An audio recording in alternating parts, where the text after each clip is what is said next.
नमस्कार, आप सभी का बहुत स्वागत है गुड मॉर्निंग टीवी में। मैं हूं आपके साथ अभिषेक तिवारी। विधानसभा चुनाव 2023 अब मुहाने पर हैं और लगातार हम आपको अलग अलग पार्टियों के नेताओं, दावेदारों, प्रत्याशियों, उनके पदाधिकारियों की बातें आपको सुनाते हैं। उनकी क्या रणनीतियां हैं और किस मुद्दे पर इस बार विधानसभा चुनाव लड़ा जाएगा। इसके साथ जो पुराने विधायक हैं, मंत्री हैं, उनसे भी हम लगातार बात करते हैं और जानने की कोशिश करते हैं कि पिछले 5 सालों में उनका क्या रिपोर्ट कार्ड रहा है। तो इस सब चर्चाओं के बीच आज हमारे साथ रीवा के सिरमौर विधानसभा क्षेत्र से विधायक युवराज दिव्यराज सिंह हैं और उनसे हम जानेंगे कि इस बार की राजनीति, इस बार की रणनीति और पिछले 5 साल का क्या रिपोर्ट कार्ड रहा है। इस पर हम विस्तार से चर्चा करेंगे और आपको सुनाएंगे। सर, बहुत बहुत स्वागत है हमारे आपके चैनल। तो पहला सवाल तो यही है कि 10 साल पूरे हो चुके हैं सिरमौर विधानसभा क्षेत्र में, तो कैसा परिवर्तन आप देखना चाहते थे जब पहली बार आए थे और कैसा परिवर्तन देख रहे हैं? देखिए 10 साल पहले जब भारतीय जनता पार्टी ने मुझे सिरमौर विधानसभा से उस क्षेत्र का प्रतिनिधित्व करने का मुझे मौका दिया था, तो निश्चित रूप से मेरा सिरमौर में आना जाना कम रहा। लेकिन जब मैं चुनाव प्रचार करा उस समय जो मैंने वहाँ की जो मूलभूत समस्याएं जो मैंने देखी, उसमें ये देखा कि सिरमौर विधानसभा और खासकर हमारा तराई अंचल बहुत ही एक पिछड़ा क्षेत्र था, जहाँ पर सड़कों का मैं कह सकता हूँ कि अधिकांश गांव सड़कों से विहीन थे। हमारे तराई अंचल में एक भी नगर पंचायत नहीं थी, कॉलेज नहीं थे, ढंग के अस्पताल नहीं थे। अनेकों चीज़ से हमारा तराई अंचल वंचित रहा है। तो हमने एक ये योजना बनाई कि हमको अपने क्षेत्र को सड़क, बिजली, ये दोनों चीज़ें उपलब्ध करानी है। साथ में हमारी जो स्कूल की शिक्षा है, हमारी कॉलेज की शिक्षा है, इसमें हमको सुधार लाना है। तो हमने इस 10 साल में हमने प्रयास किया है कि हमारे अधिकांश जो गांव हैं, ऐसे अनेकों गांव थे जो हमारे पहले सड़कों से विहीन थे। हमारी जो मेन सड़कें थीं वो खराब थीं। तो हमने अपनी उपलब्धियों में हमने दो दो राष्ट्रीय राजमार्ग अपने सिरमौर क्षेत्र में लेकर के आए हैं। रीवा से सिरमौर अपनी सड़क बन गई है। सेकेंड फेज़ में डभौरा तक बनेगी। हमारी सिरमौर से क्योटी सड़क बन गई है। साथ में हमने भारतमाला में हमने सिमरिया से लेके आपके जवा होते हुए शंकरगढ़ रोड माननीय गडकरी जी ने स्वीकृत करा दिया है। बहुत जल्दी उसमें भी काम चालू हो जाएगा। ये सड़कें हैं, ऐसे कई सारे गांव हैं, उबरी तक के गांव जो हमारे वंचित थे वो अब सब जुड़ गए हैं। हमारी चौखंडी की जो सड़क थी जदुआ वाली, हरदुआ से चाघाट, वो भी हमने बनवाई। तो कई सारे सड़कें बनी। हमारे लगभग 98% हम कह सकते हैं कि हमारी विधानसभा के जो गांव लाइट से वंचित थे उनको हमने लाइट से जुड़वा दिया। चांद, हुरैली, गुदगुदा, ये सब जगह लाइट पहुंच गई है। साथ में हमने दो दो शासकीय महाविद्यालय, हमारा दिव्यगवा में खुला है और दूसरा हमारा बैकुंठपुर में खुल गया है। हमारा ITI सिरमौर में खुल गया है और नगर पंचायत डभौरा हमने बनवाई। हमने सिविल अस्पताल जवा में अभी दे दिया है और सिविल अस्पताल सिरमौर में बन गया है।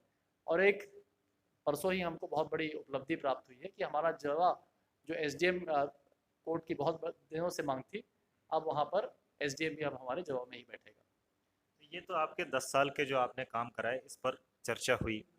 अगर हम राजनीति की बात करते हैं तो इस बार लगभग 20 सालों की सरकार है और सिरमौर में लगातार क्षेत्रीय पार्टियां, चूंकि हम पूर्वी मध्य प्रदेश में रहते हैं, सीमाई अंचल है, तो यहाँ पर बसपा और सपा जैसी पार्टियों का भी प्रभाव है।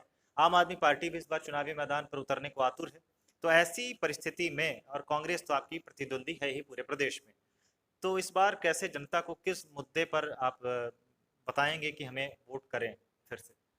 देखिए, जहाँ तक क्षेत्रीय पार्टी का अगर हम बात करें, तो बहुजन समाज पार्टी का अस्तित्व अगर हम माने, तो उत्तर प्रदेश जहाँ पर वो दो दो बार, मेरे ख्याल में 2 या 3 बार ऐसे 3 बार मुख्यमंत्री रह चुके हैं वहाँ पर।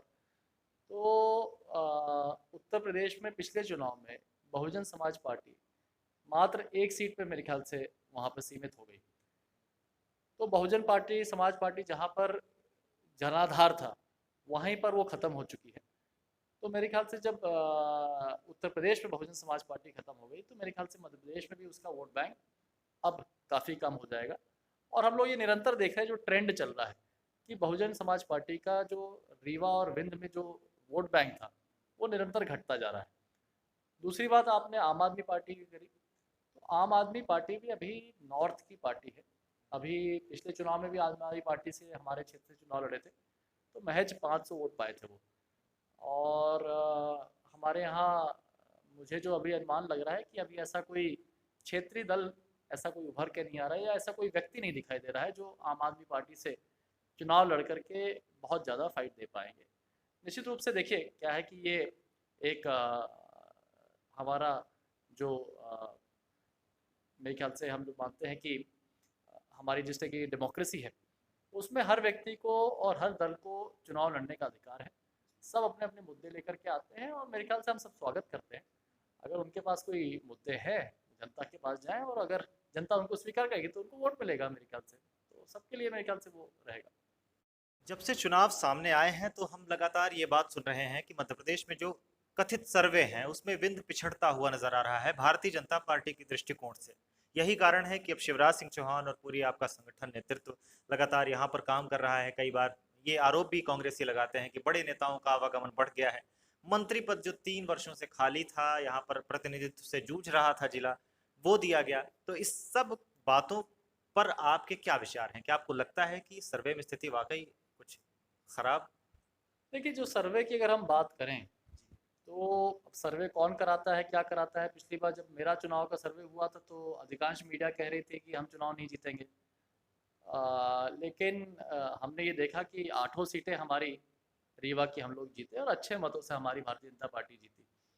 तो मेरे ख्याल से सर्वे कुछ हद तक सही भी होते हैं, इस पर मैं उसकी बात नहीं कहूँगा।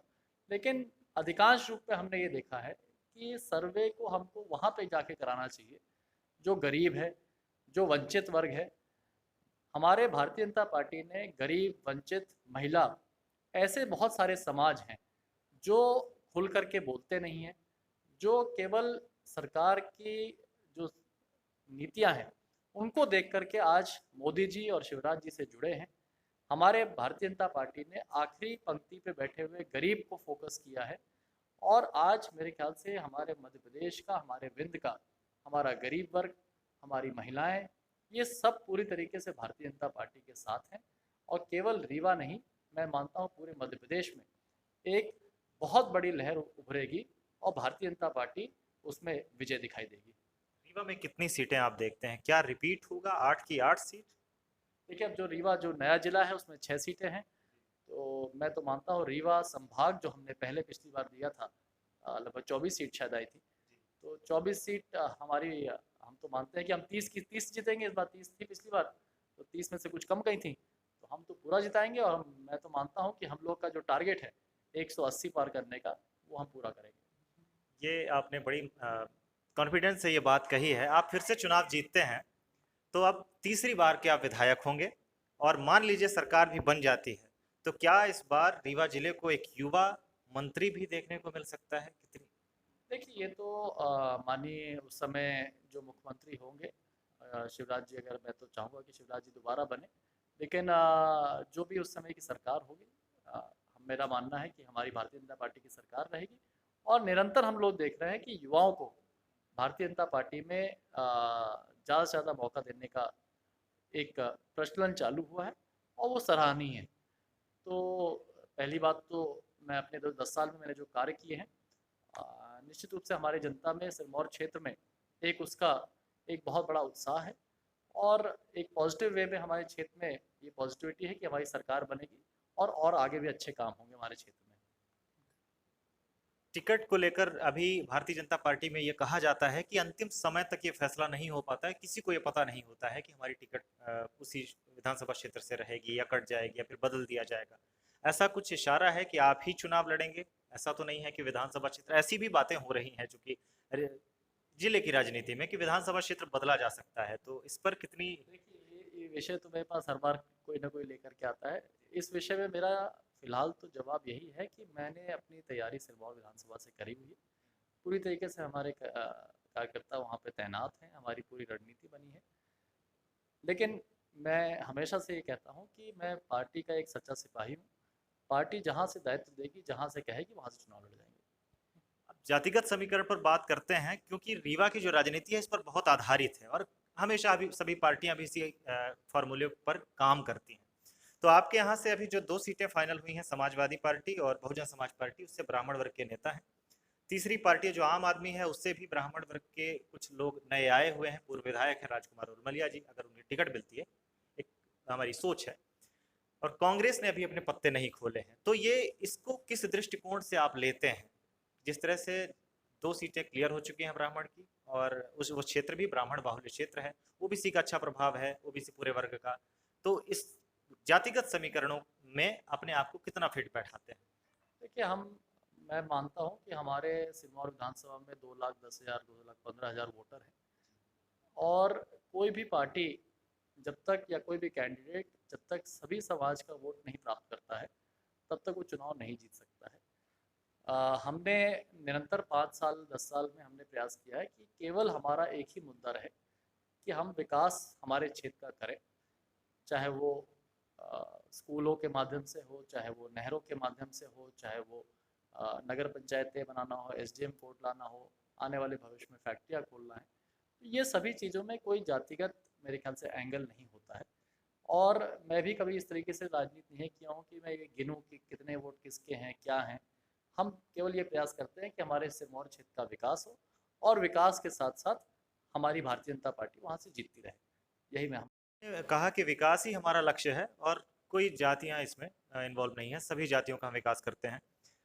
सिरमौर क्षेत्र जो प्राकृतिक रूप से प्राकृतिक संपदा से धनी है, कई बार यहाँ के पर्यटन की बात की जाती है बहुत, चाहे चचाई जलप्रपात हो, क्योंटी जलप्रपात हो, तमाम बसामन मामा है, बसावन सिमरिया में है, तो टोन्स है। तो पर्यटन के क्षेत्र में वहाँ बहुत सारी संभावनाएं हैं। आपने उस क्षेत्र में कितना काम किया है और आगे क्या करने की सोच रहे हैं? देखिए, अभी जैसा आपने पर्यटन क्षेत्र की बात करी, तो हमने 2 अपने नए, जो आप टोन्स की बात कर रहे हैं, आज घिनौची की बात कर रहे हैं, तो ये दोनों वाटरफॉल अगर आप 10 साल पहले चले जाएं, तो इनके बारे में मेरे ख्याल से सिरमौर वालों के अलावा कोई जानता नहीं था। लेकिन हमने उनको आज इतना प्रसिद्ध कर दिया है कि आज रीवा जिले में सबसे प्रमुख वाटरफॉल्स में टोन्स का भी आ गया है और घिनौची भी आ गया है।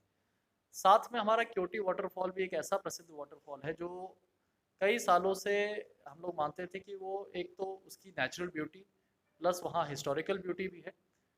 तो ये दोनों तीनों चीज़ें, सबसे बड़ी जो समस्या आती थी उसको वहाँ की डेवलपमेंट को लेकर के, क्योटी की खासकर, कि क्योटी की यहाँ से रीवा से जो पहुँच मार्ग थे या किसी भी जगह से पहुँच मार्ग थे, वो बहुत पहले ख़राब थे।